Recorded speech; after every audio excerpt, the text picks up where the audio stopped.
এবার মাত্র 15 মিনিটে বাংলাদেশ দখলে নেওয়ার হুমকি দিলেন পশ্চিমবঙ্গের ক্ষমতাসীন রাজনৈতিক দল তৃণমূল কংগ্রেসের এক নেতা। তার এই হুমকির ভিডিও সামাজিক যোগাযোগ মাধ্যমে ভাইরাল হয়েছে। বর্ডার খুলে দিন, 15 মিনিটের জন্য বাংলাদেশ দখল করে নেব আমরা। গত 11 ডিসেম্বর পশ্চিমবঙ্গের মালদা জেলা তৃণমূল কংগ্রেসের সংখ্যালঘু সেলের সভাপতি টিঙ্কুর রহমান বিশ্বাস এই হুমকি দিয়েছেন। ওয়ালটনের পণ্য কিনে জিতে নিতে পারেন নগদ 20 লক্ষ টাকা। Double million offer! Walton fridge কিনে পেতে পারেন 20 লক্ষ টাকা। রয়েছে কোটি কোটি টাকার নিশ্চিত উপহার।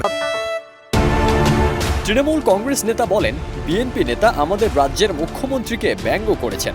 বর্ডার খুলে দিন 15 মিনিটের জন্য, বাংলাদেশ দখল করে নেব। পুলিশ লাগবে না, ফোর্সও লাগবে না। দম্ভ করে তৃণমূলের এই নেতা আরও বলেন, আমরা 32 কোটি মুসলমান থাকি ভারতবর্ষে। আমরা পশ্চিমবঙ্গের মুসলিমরাই দখল করে নিতে পারবো, গোটা ভারতবর্ষ লাগবে না।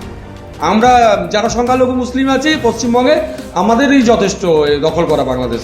বাংলাদেশের সংখ্যালঘুদের ওপর কথিত নিপীড়নের অভিযোগের ঘটনায় বিশেষ করে পশ্চিমবঙ্গ রাজ্যের মুখ্যমন্ত্রী মমতা বন্দ্যোপাধ্যায় ও বিরোধী দল বিজেপির নেতা শুভেন্দু অধিকারী প্রায় প্রত্যেক দিনই বাংলাদেশ নিয়ে বিতর্কিত মন্তব্য করেন। এবার মমতার দলের জেলা পর্যায়ের এক মুসলিম নেতা বাংলাদেশ নিয়ে বিতর্কিত এসব মন্তব্য করলেন। তবে বাংলাদেশ ইস্যুতে পশ্চিমবঙ্গের অনেকেই সেখানে সাম্প্রদায়িক দাঙ্গা লাগানোর চেষ্টা করছে বলেও দাবি করেন মমতা। পশ্চিমবঙ্গের এই মুখ্যমন্ত্রী বলেন, কিছু অংশ সাম্প্রদায়িক উত্তেজনা ছড়ানোর চেষ্টায় উদ্দেশ্যমূলকভাবে ভুয়া ভিডিও প্রচার করছে।